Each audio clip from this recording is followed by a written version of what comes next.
falei de 4 métodos de tratamento das doenças mentais mais graves: a malarioterapia, a insulinoterapia, choque hipocardiosol e eletrochoque.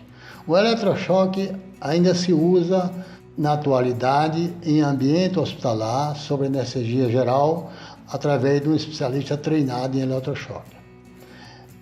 Falei também de um outro método de tratamento chamado de lobotomia. Lobotomia foi praticada em massa, mas caiu em desuso. É um método cirúrgico de tratamento das doenças mentais. Ele consistia na separação das fibras nervosas do córtex pré-frontal do restante do cérebro. Mas muitos pacientes que passaram por essa cirurgia ficaram inertes, ficaram em vida vegetativa. De forma que é um método que não se usa mais, se praticou em massa, mas não se usa mais. Então, esses 5 métodos, como eu já disse, o único que permanece em uso é o eletrochoque.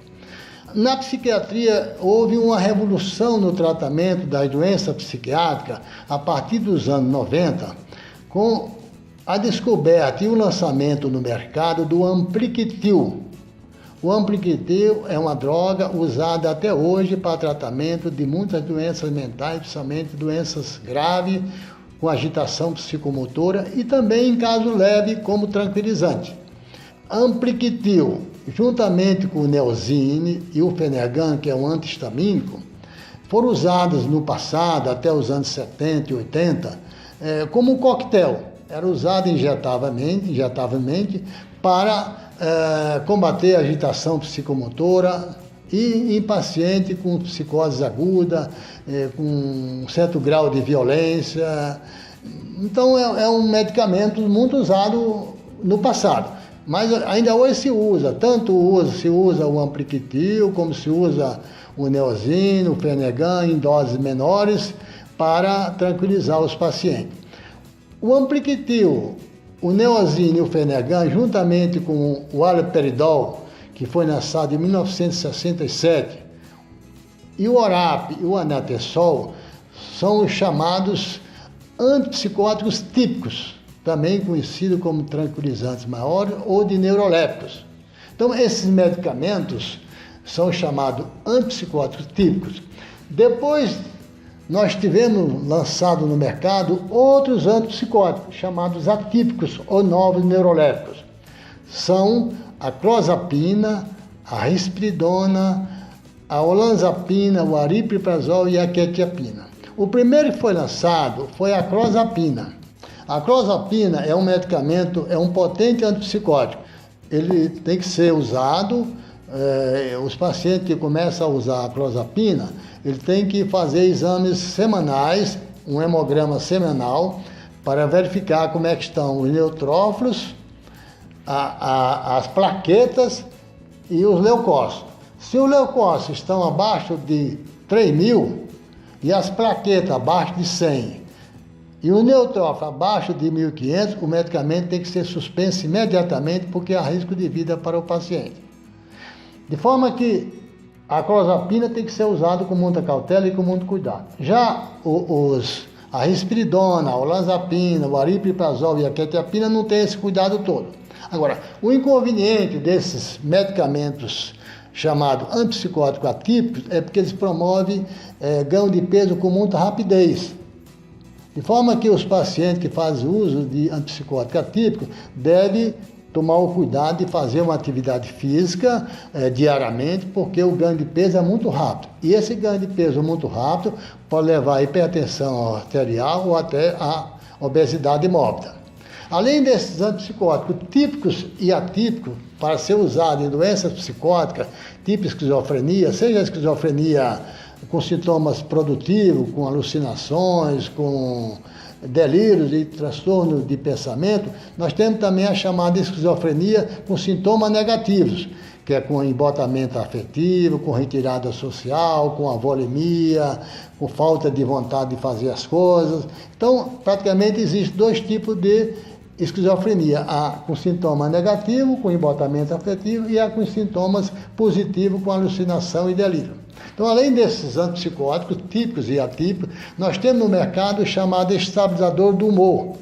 São medicamentos usados para tratar o transtorno bipolar do humor, também conhecido como transtorno afetivo bipolar ou simplesmente TAB. O mais indicado, o chamado padrão ouro para o tratamento dos transtornos bipolares é o lítio. O carbolítio é considerado o padrão ouro. Ele também engorda muito.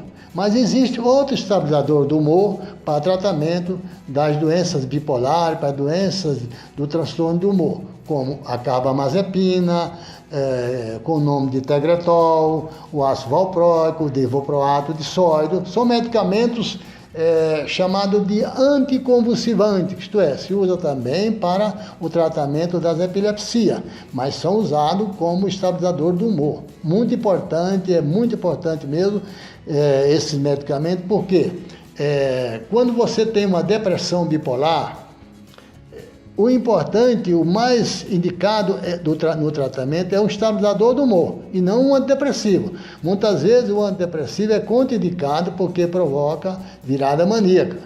Então, nas depressões unipolares, os medicamentos mais indicados são os antidepressivos.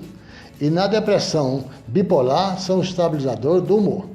Falando de antidepressivos, nós temos no mercado vários tipos de antidepressivos. Os primeiros antidepressivos lançados no mercado foram os chamados inibidores da monoaminoxidase, chamado de IMAUs.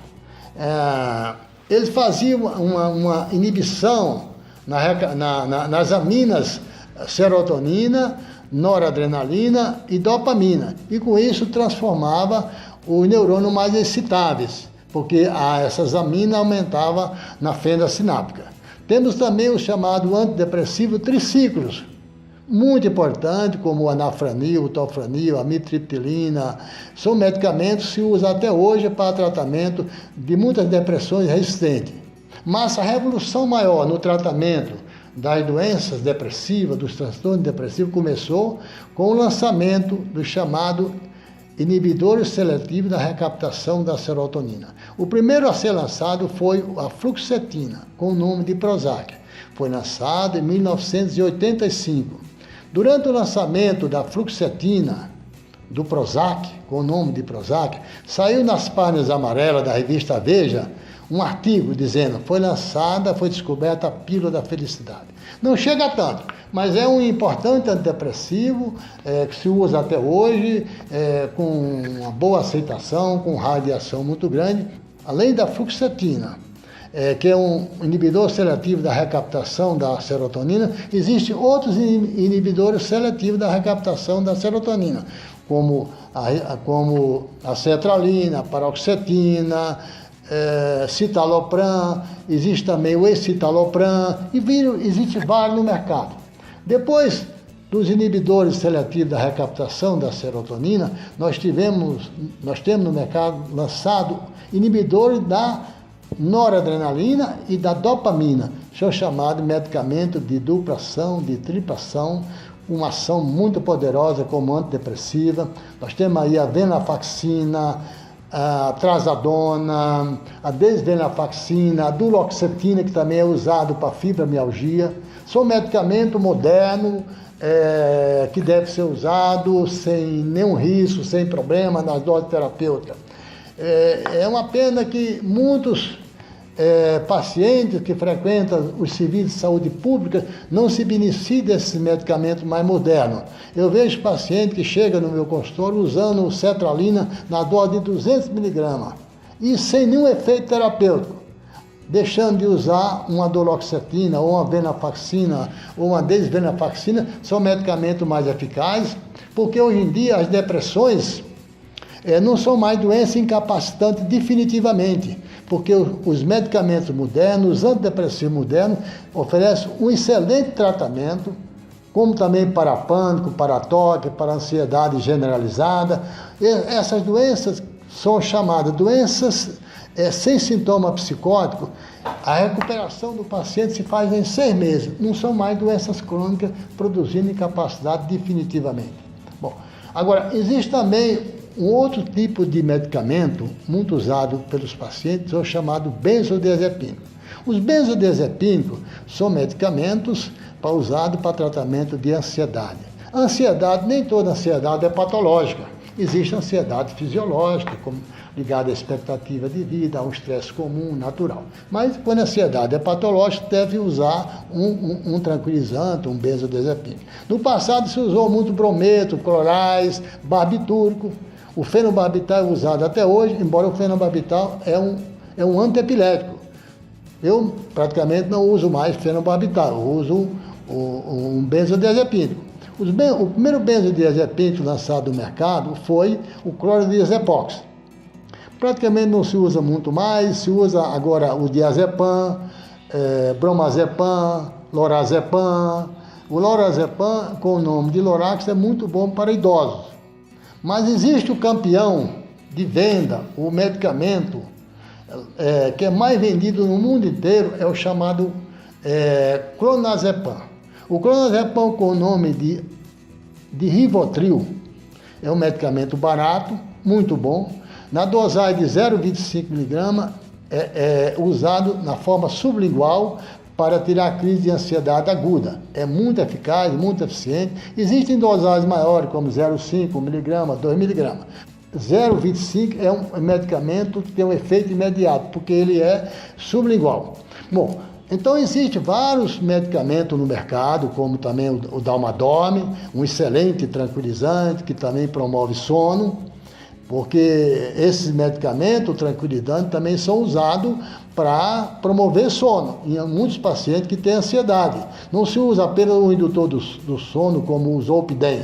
E muitos pacientes se beneficiam com o seu sono através dos benzodiazepínicos. Agora, eu queria chamar a atenção sobre um benzodiazepínico chamado Roipinol. No Brasil é chamado do Roipinol. Em outros países tem vários nomes. Nos Estados Unidos, esse medicamento, ele praticamente não é mais usado, porque ele está sendo usado como droga de abuso. Ele está sendo usado para estuprar determinadas mulheres, pacientes, porque quando misturado com álcool, ele promove uma sonolência muito grande.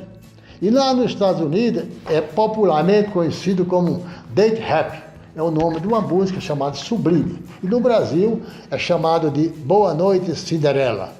Bom, meus ouvintes, por hoje eu queria agradecer a audiência que vocês estão me seguindo através do Facebook e do canal do YouTube. E muito obrigado e até o próximo vídeo, onde eu vou falar sobre a chamada droga de abuso. Muito obrigado por hoje.